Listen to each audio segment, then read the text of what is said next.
Hello mga kaisitik, andito po ako sa Yama Rent a Car. Pero mga kaisitik, yun po ay mga presyuhan dito.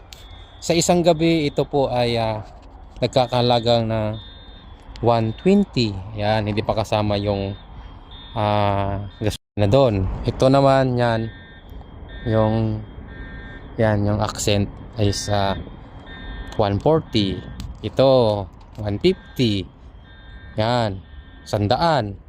Yung tiyangan na 90. Ang maigagas lang po natin ay 20, 30 at mataas na yung 40. Kasi ang isang litro dito ay 2 real. So ito, mahal ito, 200 ito sa isang gabi. Yan, pick up. Yan, ito yung Yama Rent Car. At nakahilera po yung company na yan. Puro rent a car. Yan. Dito may ano na siya, may tama.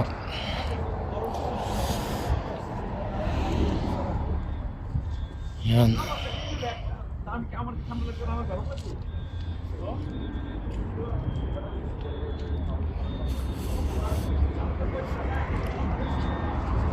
Okay. Check muna ang ating unit. Ito.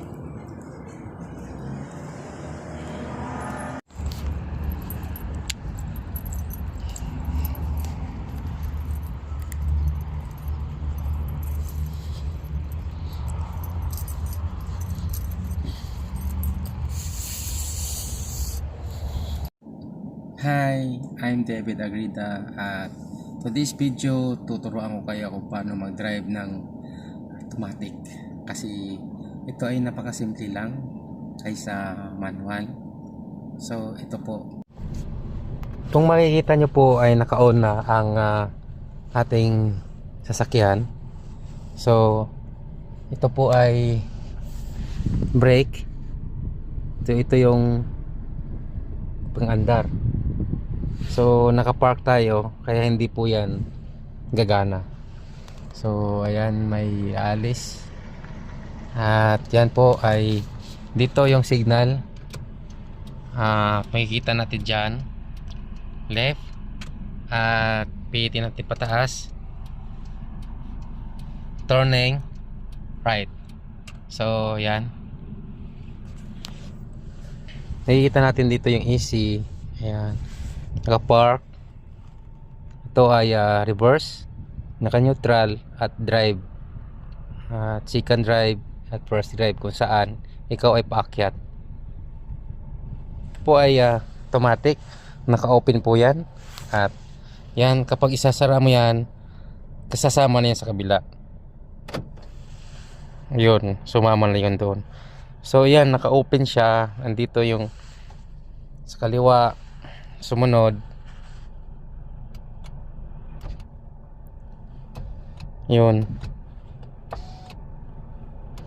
Nandito yung mga glass mirror. Naanda tayo.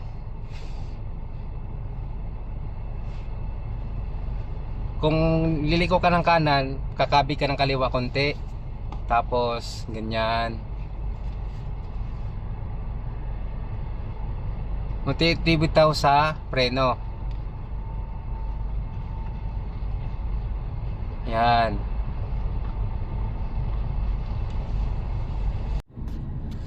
Papaandarin natin siya. Nakaapak po tayo ng brake.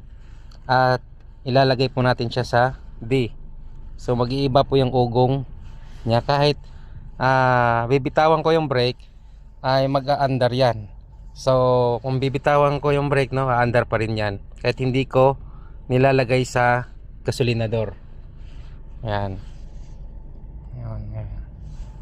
Yun. So tayo po ay umaandar.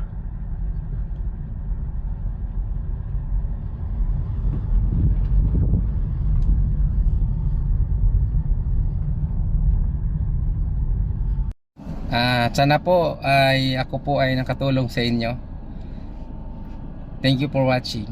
Goodbye. God bless.